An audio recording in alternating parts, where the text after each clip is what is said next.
On this edition of Gunn On One, the podcast, frustrating is the best way to describe this Eagles season. This team has been decimated by injuries, and the losses have piled up. In recent weeks, we've seen some good, but a whole lot of bad has hovered over this team all season long. We bring in former NFL linebacker Seth Joyner to break down the highs and a whole lot of lows. So get ready to handle the truth as only Seth can deliver it. On this edition of Gunn On One, the podcast. Weatherman.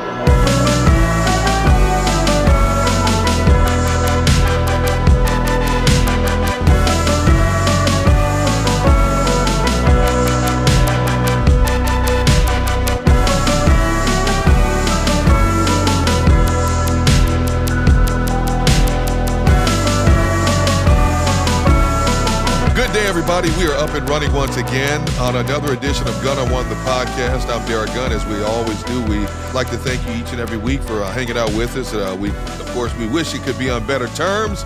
You know, this Eagles team, you know, they just rip your heart out lately. And obviously, injuries play a big factor into what has happened to the demise of this team. The offense is showing some positive signs as of late, but as a whole, they still can't find a way to get over the hump, which, of course, has led to them being in the bottom of the basement, basically in the NFC East. So I brought in a special guest for this particular podcast because he is a special individual to me, has been for years. He is a former colleague of mine. He will always be a close friend of mine. Former NFL great linebacker, and, of course, currently, he is also a part of the podcast mania across America. He is the one and only Seth Joyner. My man, thank you for joining me. How you doing? Man, I am doing fantastic. I wish, things were a little better as far as our birds are concerned, but, God is good and, I've been blessed and, life is great, man. So before we get too far gone into the show, I just want to remind everybody, Seth Joyner, of course, I want you guys out there to watch and listen. The Seth Joyner Show, it is live on Tuesday nights at 7:30 on Facebook and, of course, YouTube at Seth Joyner. You don't want to miss it. This man is always honest, insightful, and entertaining as well. And I was fortunate enough to be on this podcast, and so I appreciate him coming on mine. And well, Seth, we look at this team where they stand now, man. 1-4-1, 6 games into the season. We never anticipated this happening to this team, but such is the case. And you look at their most recent performance against the Baltimore Ravens, very similar to what we've seen from this team for much of the year. A chance to get a W, but somehow, some way, finding a way to shoot themselves in the foot. You agree or disagree? No, I agree. I think every single, for all the things that went right in 2017 and that magical Super Bowl year, it seems like, the decisions, the chances that you take, going for it and being aggressive, it seems like all of those things are going in the other direction for this football team right now. The injuries have been an issue for years, but I don't think I've ever seen a team experience the type of injuries that the Eagles are experiencing. You're not talking about second-team guys stepping in. You're talking about third-team, fourth-team guys coming up off the practice squad, snatching guys off of other people's rosters and activating them within the same week. So it's to be expected that the continuity is not going to be what it really should be, given, no OTAs, no preseason games, and limited practice time and all of those types of things. But I don't think anybody saw this football team sitting at 1-4-1 after 6 weeks. After the Ravens game, the head coach, Doug Peterson, said we're exactly where we should be, 1-4-1. And I think that's a statement of desperation and frustration. And in a lot of ways, when you talk about how this team has been decimated, it's a statement of, what do you want me to do? All we can do is keep going back out there and giving it our best shot. Right. Well, I think, he's been as brutally honest as he could. I don't know if that's where you should be. I think that's just where you are under the circumstances. And I think there's a major level of frustration with Doug, and you could see it in his post-game press conference. He talked about everything. I think Les Bowen asked him a question, why were you so ineffective in the first half in comparison to the second half? And there was like this silence, that you never hear, in a press conference, and he said, well, let me take a breath for a minute. And I think that was just a frustration. He said, we can't keep, making mistakes. We can't keep turning the ball over. We can't keep dropping passes. He says, execution, is a major reason why we aren't accomplishing the things that we want to accomplish. And I think for the first time, that you're starting to see Doug a little frustrated, even with his own play calling. Mm-hmm. He said, because you know what, hey, I could call better plays. I could have put Carson in a better situation for that 2-point conversion. Or maybe he's not going to admit this, but I think that the big mistake was going for 2 after the first touchdown rather than taking the 7, because it doesn't affect the score at the end of the day. It's not like you're 1 score down. You're still 2 score downs, whether you kick the extra point and you go up, you go 7-17, or whether you go 8-17. So you might as well take for short points. And if they do, then you look back at the end of the game and you say to yourself, instead of having to go for 2, all I got to do is kick an extra point and we go into overtime, worst case scenario. So I think there's a little bit of frustration, not only with the players and their ineptness, but I think he's becoming frustrated with his own decision-making sometimes too. Are you surprised that Doug doesn't have a more definitive voice in his ear the way he did in 2017 to give him some insight, maybe some extra knowledge in terms of what to do in certain situations? Because I think that's a glaring weakness in terms of the overall offensive structure. Well, I guess, there's 2 parts of that, D, that you can look at. The unfortunate thing for the Philadelphia Eagles, and it was probably bound to happen at some point in time, the unfortunate thing was Josh McDaniels pulling his hat out of the ring for the job in Indianapolis, which led to Frank Reich getting a head coaching job. Now, and I'm for guys being able to elevate and move on, but that was a major loss, even more than John DeFilippo, in my opinion. But at the other end of the spectrum, I think it created a situation where Doug had total control, and his decision-making process along the way has denoted that, because he hasn't brought in a guy who he really respects, their voice. Because I've said it many times, I think that Frank Reich has always was the voice of a reason for Doug when Doug gets kind of out of whack in his play calling and he's calling too many play passes. That, Frank Reich was a guy that had that kind of cachet and that kind of respect from Doug, that when he said, hey, we're out of balance here, we need to rein it, we need to balance it out, that he would listen. But when you go and you bring in a Press Taylor, Mike Breaux, and some of the other guys that he's brought in over the years, and there's been a lot of turnover, since those other 2 guys departed, I don't really see guys who really have that kind of cachet, that have that kind of voice that can say to Doug, hey, things aren't right. We need to do this, or make suggestions, because he is the head coach, the Super Bowl winning coach, and who are those guys to question that? Where Frank didn't care. It's like, dude, I played the game just like you. I brought a team back from the depths of, playoff hell. I know what I'm talking about, so when I'm talking to you as an equal, not as someone who's you're up here and I'm down here. I want to get to your expertise, the defensive side of the football, in just a moment. I want to go to the offense, and we're looking at the emergence of a lot of players we never thought would be prominent players for these Philadelphia Eagles, in terms of players emerging out of desperation. A guy named Kroom catches a touchdown in the Ravens game. Travis Fulgham continues to impress a lot of people in a lot of ways, and so on and so forth. John Hightower still has some work to be done, but he has potential. When you're at a point of a season like this, and nobody will admit it publicly because, number one, they're in the worst division of football, so they're still very much in it. But number two, you get a great opportunity early in the season and for the remainder of this season to look at some players you may have to rely on in 2021 because of the Eagles' cap situation. Right. They're so far over the cap, you're going to have to maybe gut this team in a lot of ways, and a lot of your answers for the future in terms of getting younger to get better in the long term are already in-house. Listen, it could be a blessing in disguise that things are playing out the way that they're playing out. No one who's truly an Eagles fan really wants to see this team go through what they're going through right now. But what you're talking about salary cap-wise going into next year, is in reality. There's a lot of players, a lot of household names, a lot of Super Bowl champions on this roster that will no longer be Philadelphia Eagles next year. And how do you replace those guys? And the Eagles haven't really done a great job of replenishing via the draft.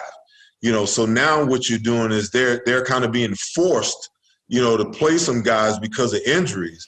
And these guys are going to get experience, and they're going to get, they're going to get an opportunity to grow with Carson, for most of the year. Because let's just be real, Jason Peters is not going to come back and give you the rest of the season. He's going to get injured again. Deshaun Jackson ain't going to come back and give you, 10, 11 games. He's going to get injured again. You just know what's going to happen, So what's happening is these guys are getting the opportunity to shine.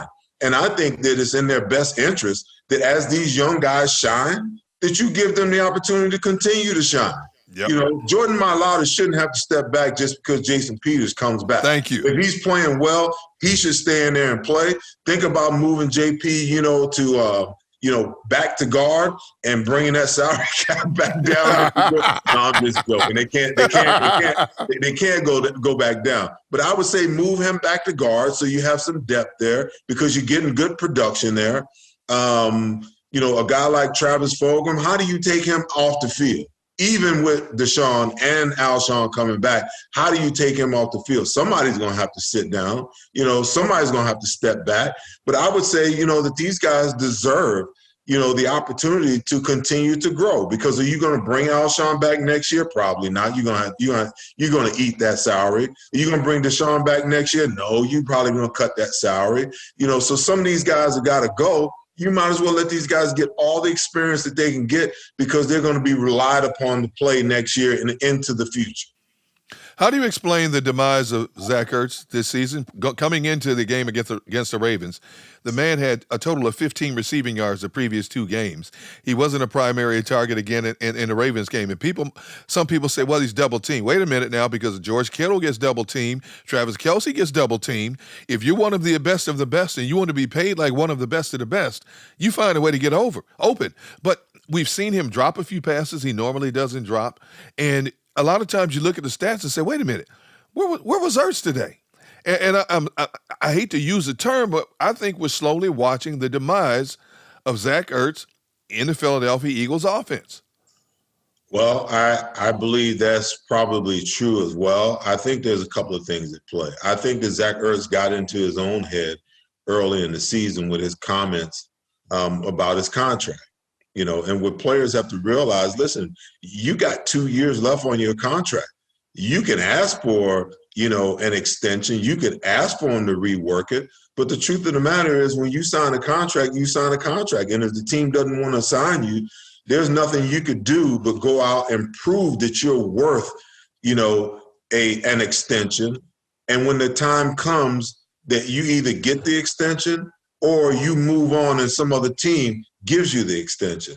That's the first issue. Get out of your own way and realize that they don't owe you that.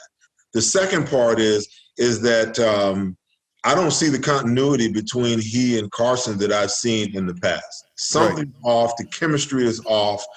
And I think a lot of what it is, D. Gunn, is that Zach Ertz in today's NFL is not a very it's not a very prominent thing to do to get up and jam tight ends at the line of scrimmage because teams don't want to miss and let guys, get a step and get up the field. So most of the time they give a guy a free release and they try to run with it. What you've seen with Zach Ertz over the last couple of weeks is teams are getting up in his face. Even if he's lined up outside, they're getting up in his face and they're trying to jam him at the line of scrimmage to throw off the timing of routes. And Zach hasn't been used to seeing that type of look. So when he comes off the line, he just comes off the line. They're just beating him up off the line and it's throwing off the timing. When he's supposed to be at 5 yards, he's at 3. So now Carson's got to wait for him to get there. What I saw in Sunday's game, though, is I seen a more aggressive Zach Ertz off the line of scrimmage. I Okay. see him fighting guys, using his hands, using, being a little more physical, because that's what Kelsey and that's what Kittles does. When guys make the decision to get up on them, they beat them up off the line of scrimmage. Like, you, as a receiver, you don't have to just take that. You have the flexibility, you have the right to your passage, and you have the right to fight with your hands and your body to create separation. And I think that that's some of the things that you saw out of Zach Ertz on Sunday that allowed him to catch a few more balls than he's caught over the last few weeks. And I think if he continues to do that, then he'll start to get back to being the Zach Ertz that we knew. Now you can either force the Eagles' hand to either extend you or deal you at the deadline, for some draft capital. Because to be honest with you, they can't afford to pay him what they're paying Kittles and Kelsey. They just can't. And rightfully so. Is he worth it when he's at the top of his game? He is just as good as those guys in the passing game, but he just doesn't block. So somebody out there may be willing to pay him that. It's not going to happen in Philadelphia. He'll never admit it publicly, but you've been around the game a long time. Do you obviously think the money matters are affecting his overall play? I don't think the money is what's affecting his play. I think he feels disrespected. I think he feels slighted. As Carson Wentz's main target over the years. I mean, he set a franchise record or record for tight ends a couple of years ago in receptions. He caught the winning touchdown, in Super Bowl 52. I feel like, sometimes as players, we lose vision of, what's really true, that this is a business, okay? And even though no matter how much they profess to love you, it's always a business, so you've got to learn how to separate the relational part of it from the business part of it. Because they're gonna talk all family and team and we're in this together. They're always gonna say those things because they want to build and generate that type of culture, because it's important for you to have that kind of culture in order for you to win. But when it comes down to business, it's a whole nother tenor. It's a whole nother discussion that goes on. And as a player, you got to learn how to separate the two. And right now, I think more than anything, his feelings are hurt that the Eagles don't respect him enough and what he's done enough to give him an extension. I mentioned a young man's name a moment ago, Travis Fulgham, comes from out of nowhere. You read his story on how he got to the NFL. It's an incredible journey, especially when you consider he was cut 3 times by the Lions, the Packers, and even the Eagles. When you look at this young man and how he's emerged over the past few weeks in particular, what jumps out to you about what he's been able to do? Everything. Everything about his game. He is the quintessential wide receiver that the Philadelphia Eagles have never had, that they haven't had since T.O., okay? He is the guy that runs good routes, okay? He is the guy that has enough speed and runs good enough routes to create separation and get open. He doesn't body catch the ball. He catches the ball with his hands. He can elevate and go up and get the ball. Now, have they had some guys that give them that? When Deshaun is healthy, he's the guy that can take the top off the defense. When Alshon is healthy, he can catch the 50-50 balls and jump up over anybody. I'm trying to think, because I don't really think Greg Ward, he can give you good route running, okay? But when you talk about Travis Fulgham, he's the complete package. And the other thing that I like about him the most is he's physical.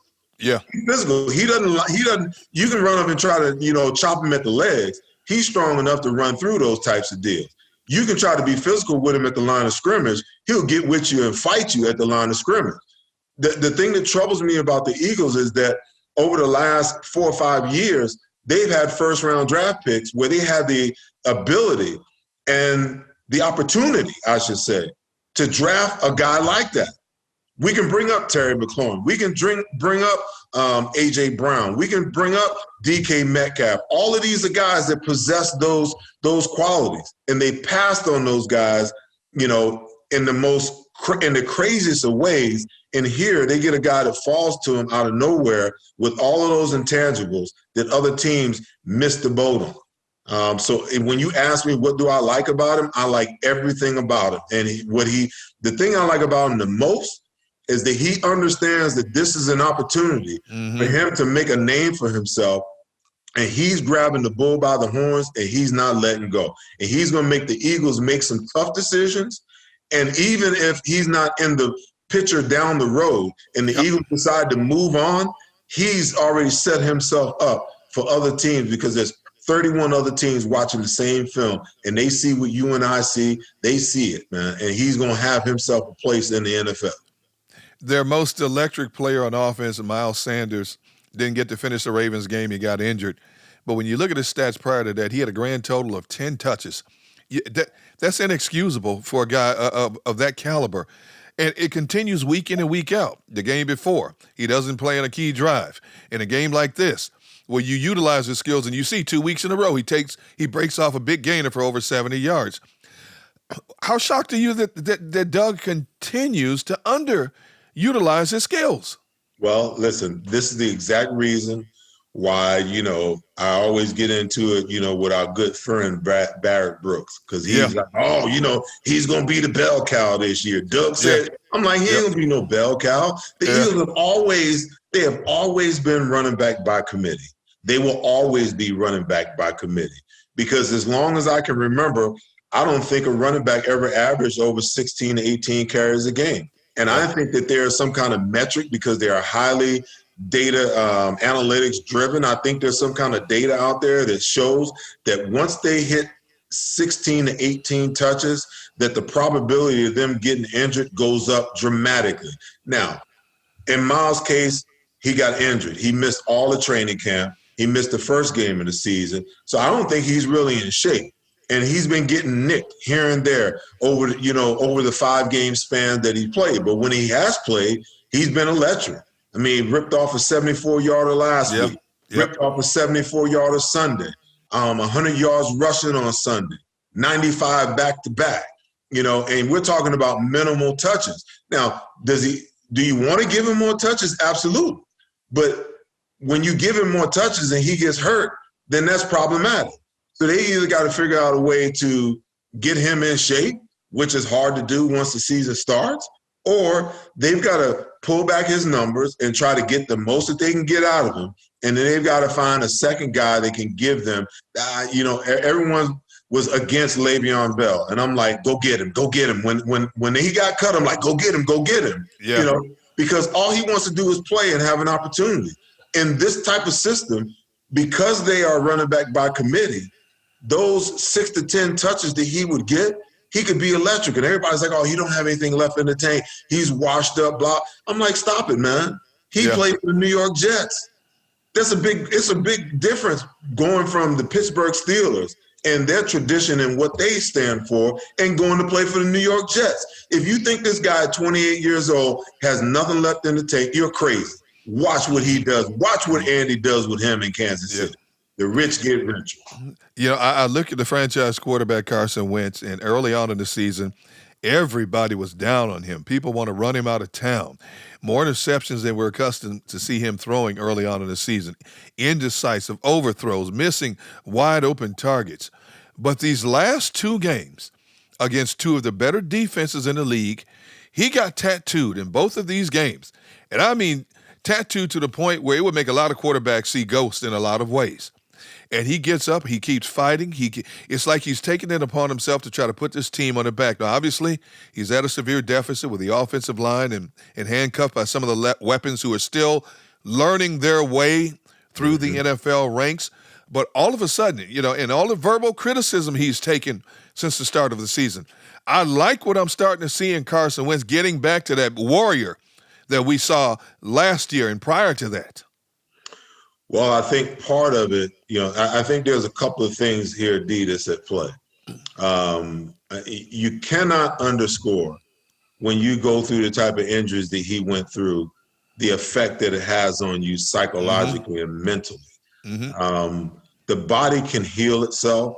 The mind is a much tougher organ to heal because of its memory than any body part that you possess. So when he goes through a torn ACL and a torn LCL. It's one thing to come back and feel like that's 100%. It's another thing to step with that left foot up in the pocket and plant that foot and let it fly. It's another thing to take off out of the pocket, and play reckless like you played, in the past. It's a big difference. And I think that, towards the end of last year, we begin to see some of that. But I also think that, with the lack of preseason and OTAs and all of those things, that he might have fallen back into some of the apprehension about the injuries. Yeah. Now, you throw a second-round draft pick, 53rd pick overall into the mix. A guy, who on Sunday, looked phenomenal, looked like a running back he looked like Lamar Jackson, with some of those moves he was putting on. I think that he flipped the switch for Carson Wentz, because when he came in and got those runs and started making those plays, now all of a sudden you could almost hear the Nick Foles effect all over again. Oh, we got a quarterback controversy. Oh, we need to put, Jalen Hurts in the game. Yeah. There's nothing like competition to raise the level of play across the board. So when he looks at what Jalen Hurts is doing, and let's go back to the week before, he had one pass attempt and he zipped that bad boy in there for 18 yards. Now, he can throw the ball. Now you add what he did, Sunday to the mix. Yeah, you could have a quarterback controversy if he doesn't start stepping up. So I think it's a combination of those things. It's a combination of him realizing that, you know what, the heat is on, okay? I've got to get past this mental hurdle of injury, and I've just got to get back to being myself. Ike Reese always talks about let the Bronco buck. Just let Carson be Carson. And I think that, in order for him to be the quarterback that we expect for him to be, that he has to play that way. You can't make him a pocket passer. You got to get him on the move. You got to allow him to do the things that he's doing.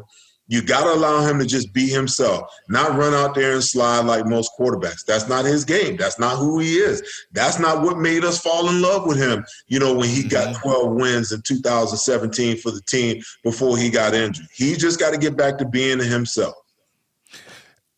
Two questions in one.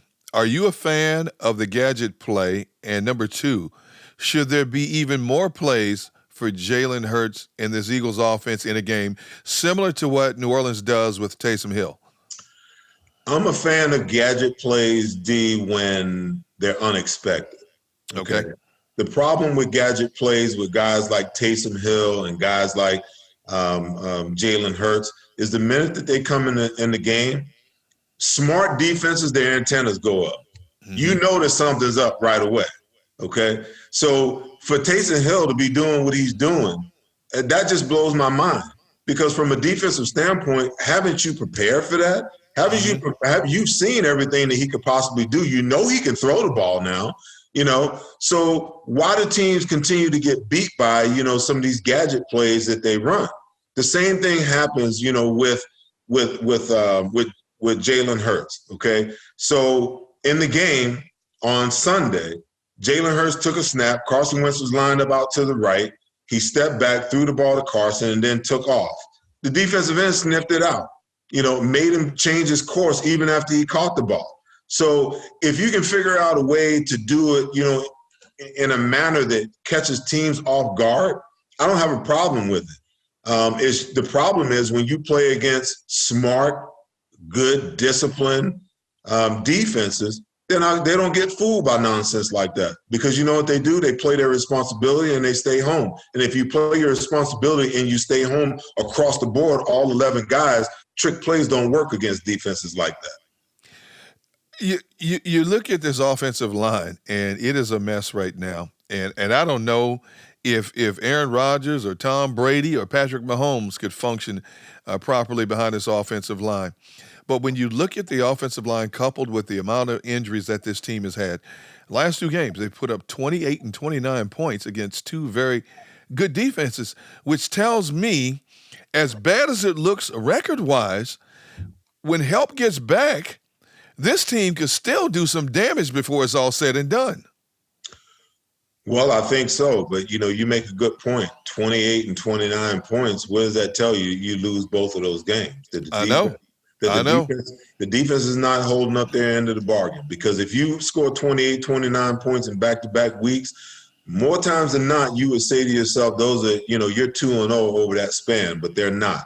When you get some of those guys back, listen, if they're healthy, if they're 100%, if they're explosive, if they're back to themselves, then we thought from the beginning of the season that this offense had the potential to be a juggernaut. They had to be in relation to what Dallas, was doing, because you knew you were probably going to have to score every single possession in order to match what they were doing. So I'm not. It wouldn't surprise me, but the greater concern, in my opinion, is Jim Schwartz and his defense. Yeah. Does Jim Schwartz need to go? Listen, man, there is nothing about Jim Schwartz that reverberates with the defensive lineage, the defensive history. I'm trying to find the right adjective right here because, this is my wheelhouse. Just the mentality of Philadelphia. Okay. He made a statement last week that, it's not in our lexicon to back up. I'm like, what the heck did he mean? Come on, man. I mean, you this coming from the guy that when it's third and 20, that you line up in your sticks defense and give up 15 yards of real estate. That's not in your lexicon of, come on, man. There's nothing about him. And people try to defend him with, if he had the players, he would do this, he would do that. No. In the beginning of the season, when he had full strength, he had all his defensive players right there, all his starters right there. He was still playing that way. Now, there's times where he becomes aggressive, but he becomes aggressive only when you force his hand. There's nothing wrong with trying to get your opponents behind the sticks on first down. Where's the first down run blitz? Okay, when you anticipate that they're going to run. Where was the disguise last week?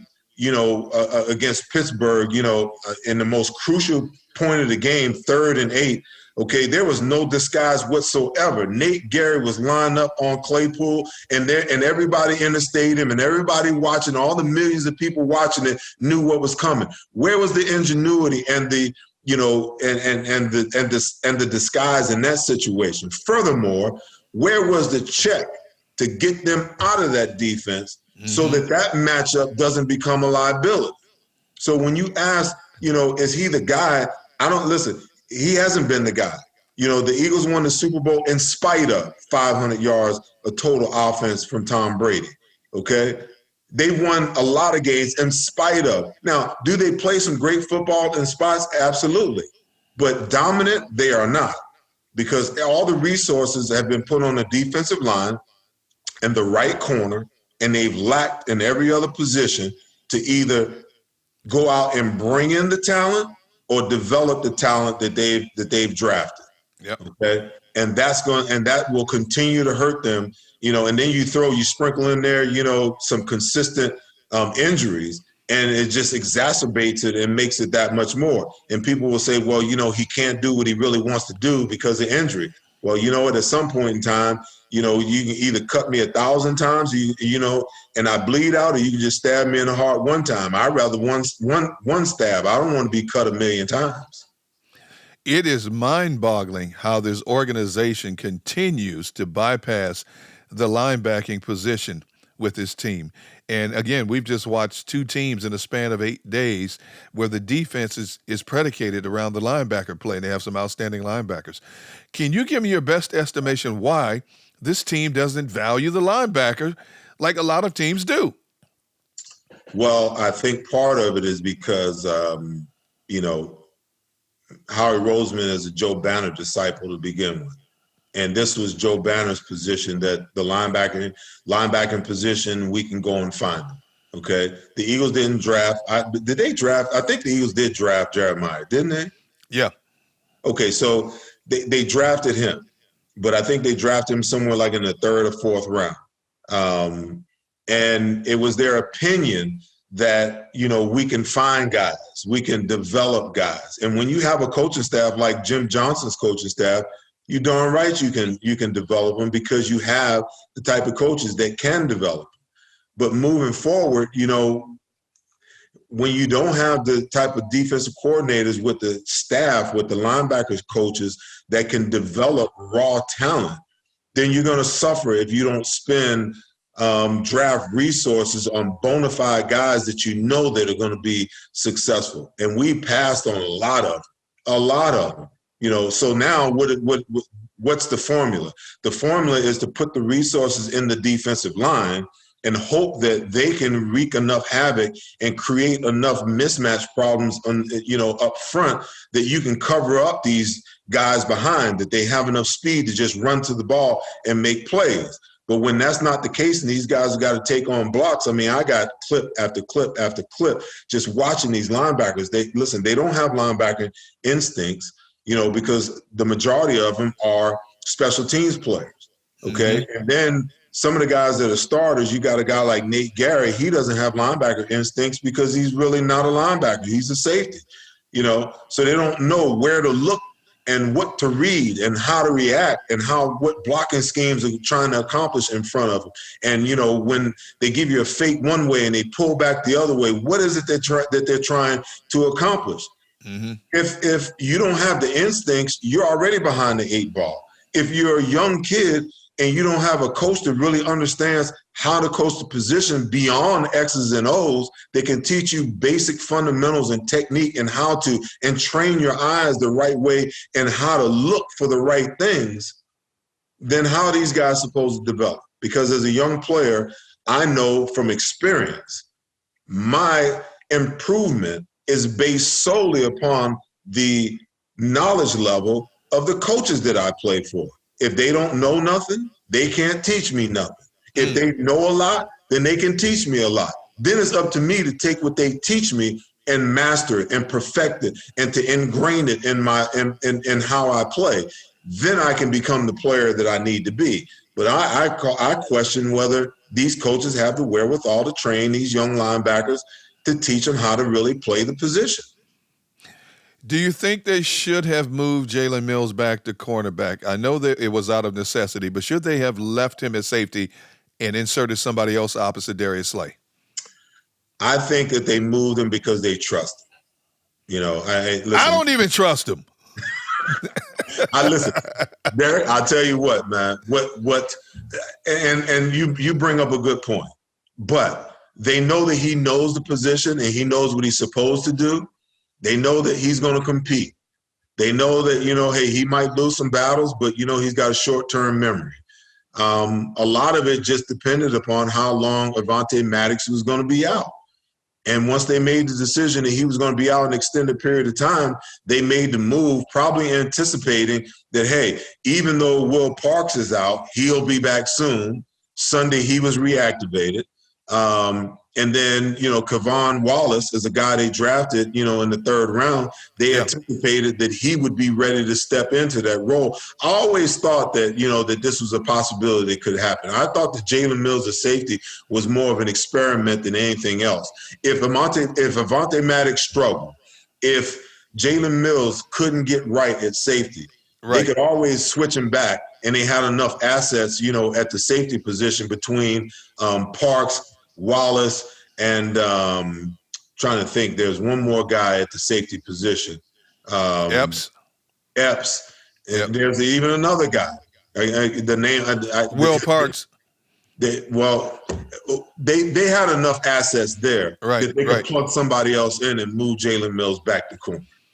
All right, I want you to put your coaching hat on for just a moment. Seth Joyner is the defensive coordinator of the current Philadelphia Eagles. We have watched them make plays. We have watched an abundance of missed plays, missed assignments, missed tackles, giving up big chunks of yardage in key situations. Seth Joyner takes his defense into the locker room, and what do you tell him? Well, I tell him that, there are times that we have to be aggressive. There's times we have to be uber aggressive. And you know what? You're just going to have to drop them and get it done, okay? And then there's times where we're going to look aggressive, but we're going to be passive. but we're never going to give the message that we're passive. I just don't believe in playing defense from a passive standpoint.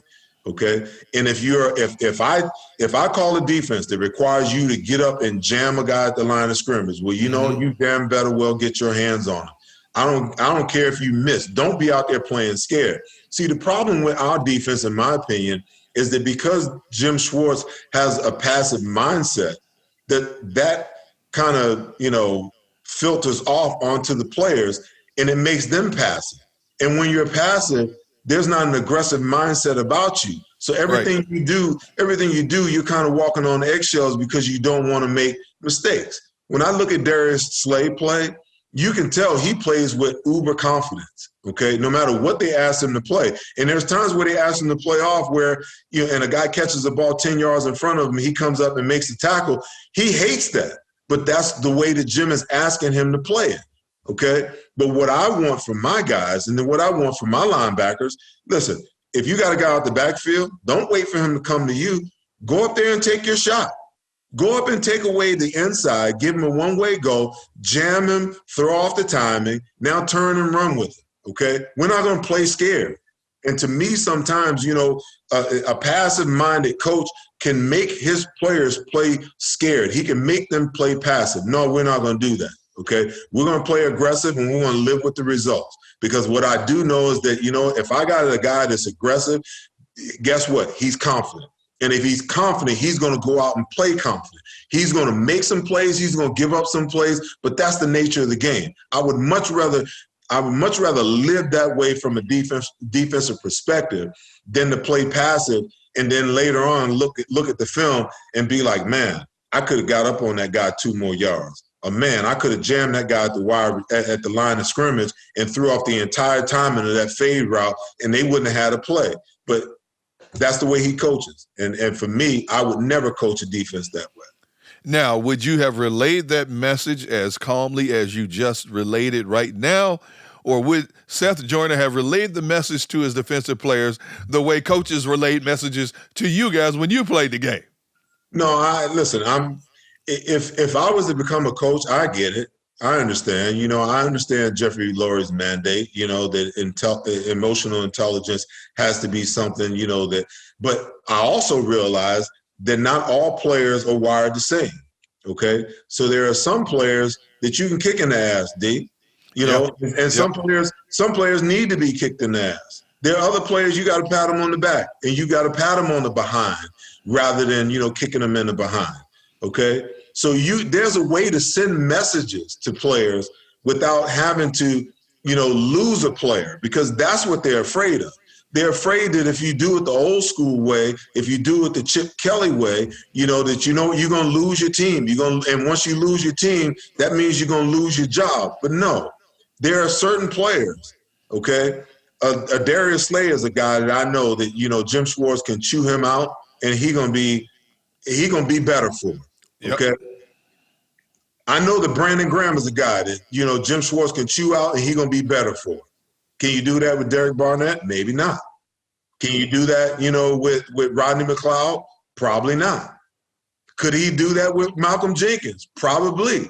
So you pick your spots and you pick out how you motivate the entire defense through certain players, because you know that those players can take it.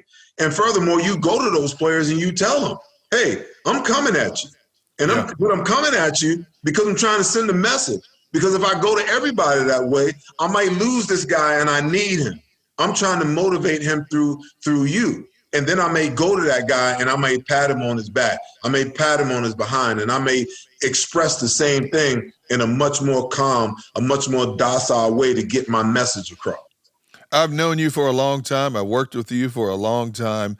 And through the years, I've seen consistently on social media, Seth Joyner should be a defensive coordinator. Seth Joyner should be in the front office. Seth Joyner should be scouting. Why are you not in the NFL in some capacity? I don't understand why you're not utilizing your expertise and all your inner knowledge to help somebody's team, if not the Philadelphia Eagles, somebody's team better themselves in the National Football League. Derek, listen to me. The Philadelphia Eagles know where I am. That would be my preferred choice. Sure. To come back, and give my knowledge, give my passion, to the organization that I love the most. Okay. So they know where I am. But I think that my personality for today's coaching style and for today's head coaches and defensive coordinators and the minds is just a little too raw for them. You know, at the end of the day, the game of football is a raw game. You know, you can deny something. That doesn't necessarily mean that it's the truth.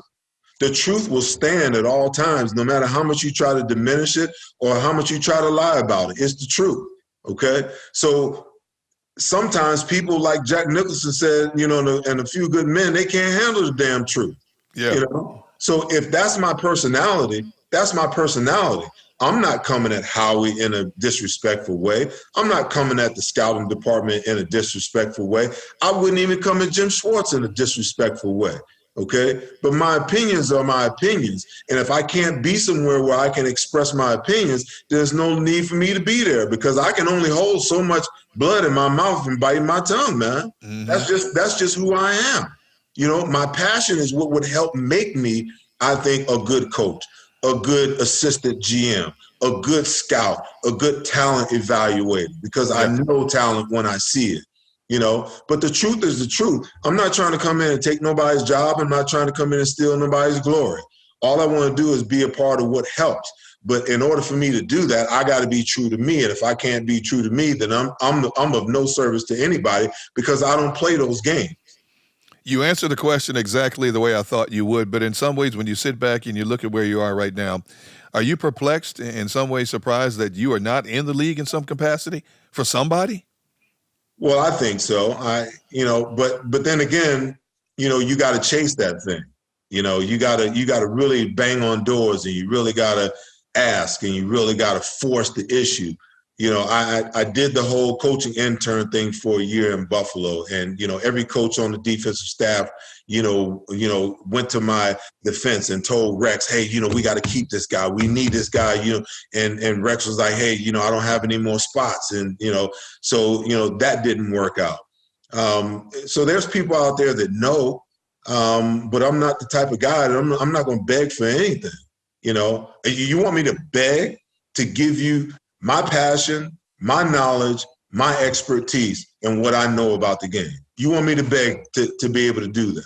That makes no sense because if I'm qualified, you know, to do so in some capacity, and you realize that, then you see me as an asset.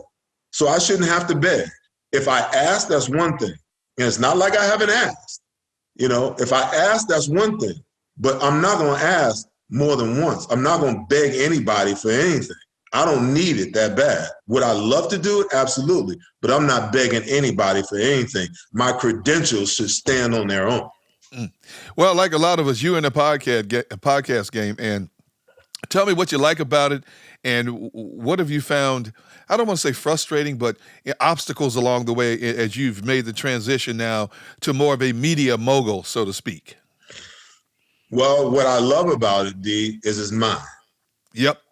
And I can say what the hell I want to say, how I want to say it, when I want to say it. and you know me, because everybody believes that I'm a little long-winded. I can say it as long as I want to say it.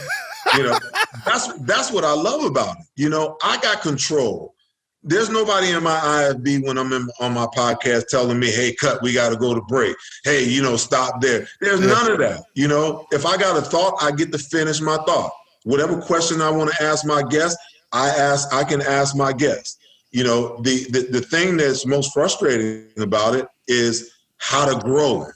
You know, how can I get more people to know, you know, what Seth Joyner is doing? How can I get more people? How can I educate more people about the game that I love? Because in a lot of ways, that's the way I see it. That's why I enjoy what I do, whether it's on TV or whether it's my podcast. I enjoy doing it because the response that I get from a lot of people is, man, I didn't know that. You taught me something. I learned something about the game, you know, and it's the same way with coaching. That's why I would love coaching, because I get to take 13 years of experience. I get to take my experience with Buddy Ryan and Bud Carson and Fritz Shermer and Wade Phillips and Jeff Fisher. I get to take all of that experience, man, and pass it on to somebody else and have them have the opportunity to learn what those guys poured into me. I get to pour it into somebody else. So that's what I love about it, is that this game that I love, this game that I am as passionate about today as I was when I was 20 years old and drafted by the Philadelphia Eagles, I get an opportunity to share it with everybody. The most frustrating thing is, how do I get to share it with even more people? See, I'm not surprised you answered the question that way, and I'm going to tell on you just a little bit here because, you and I used to work on the Eagles postgame and pregame shows together, and you can hear producers telling you, all right, 30 seconds, 20 seconds. A minute later, Seth is still talking. 90 seconds later, Seth is still talking. Seth Joyner is going to say what he wants to say and get it out in his way, shape, or form. He don't care what anybody tells him at that particular time. It all depends on how important it is. If I feel like it's an important point, or we're in some type of debate, because people like to do that. They like to throw stuff out there and make their point, and then as you're trying to answer the question and you're trying to make your argument, they want to cut you off and go to break. No. They got bills to pay, man. No, you ain't, because you ain't coming back. You ain't coming back. Take something off the end of the show. You don't need to cut me off. Let me make my point. Well, I know one thing. I have enjoyed listening to your podcast, and through the years, I've learned a lot from you.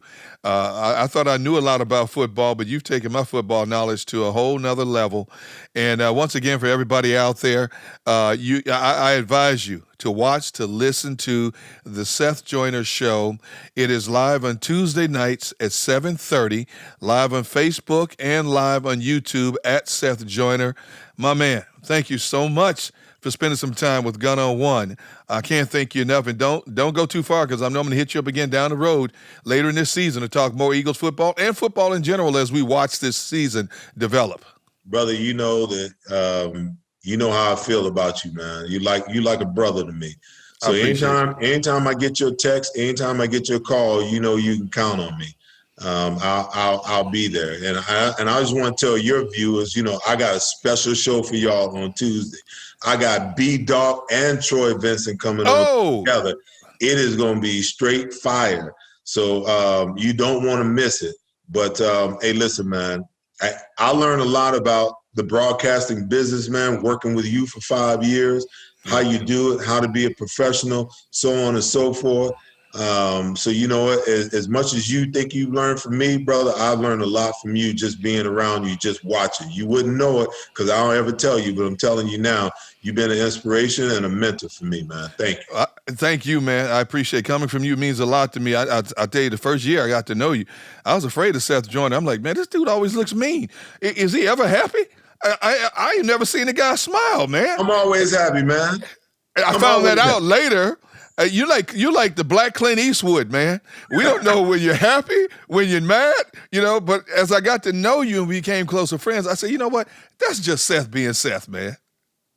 Hey, the best thing is, man, you got to always keep them wondering, man.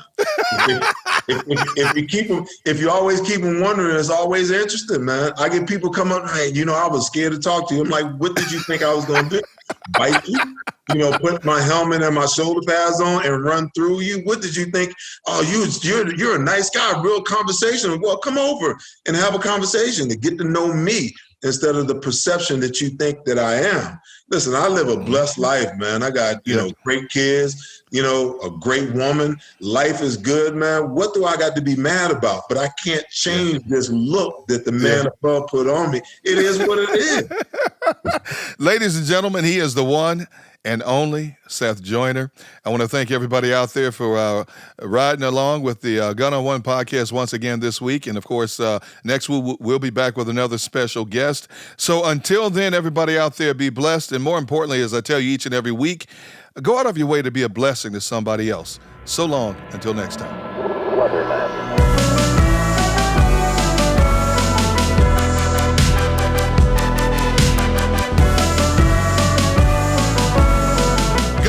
Is a production of D. Gunn Enterprises in Patterson Square Garden.